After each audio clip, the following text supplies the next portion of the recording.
নমস্কার, আমার সকল বন্ধুদের অনেক অনেক ভালোবাসা রইল। সবাই ভালো আছেন, আমিও ভালো আছি। চলে এলাম রান্নাঘরে। আজকে দেখুন আমি কি মাছ রান্না করছি, সেটাই মনে করলাম সবার সঙ্গে শেয়ার করি। আজকে নিয়ে এসেছি, দেখুন দিনে এই মাছটা কে কে চিনতে পারেন। এই মাছটার নাম কি? এই মাছটা আমরা বলি চাঁদা মাছ।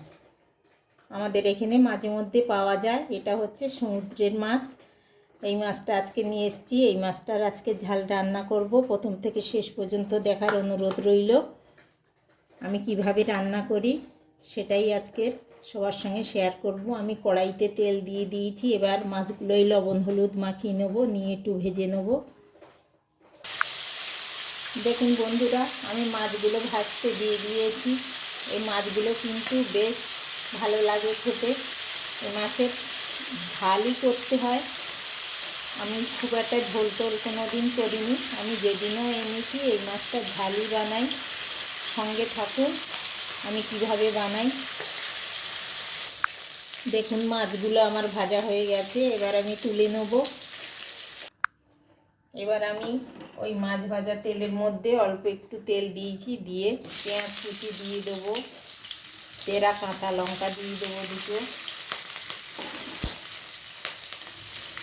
পেঁয়াজগুলো ভালো করে ভেজে নেব।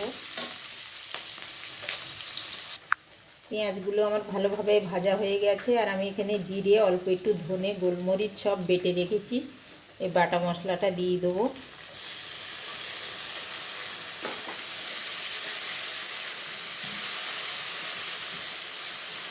আর একটা টমেটো, আমি টমেটো পিউরিটাও দিয়ে দেবো।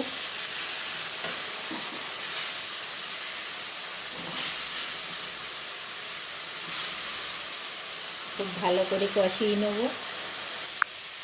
স্বাদ অনুযায়ী লবণ দিয়ে দেবো। এটা নোনা মাছ, খুব বেশি লবণ দেব না, তাহলে লবণ বেশি হলে কিন্তু খেতে একেবারেই বাজে হয়ে যাবে। পরিমাণ মতো হলুদ দিয়ে দেবো, দিয়ে মশলার পাত্র ধোয়া জল একটু দিয়ে দেবো।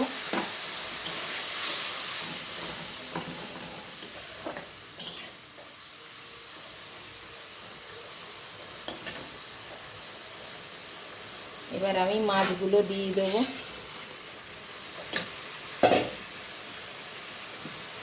কিছুটা সর্ষে কালো আর সাদা মিলিয়ে আমি বেটে সেই জলটা ছেঁকে রেখেছি, খোসাটা দেব না, এই জলটা দিয়ে দিলাম। আর এখানে অল্প একটু পোস্ত বেটে রেখেছি, বাটা পোস্তটাও দিয়ে দেবো।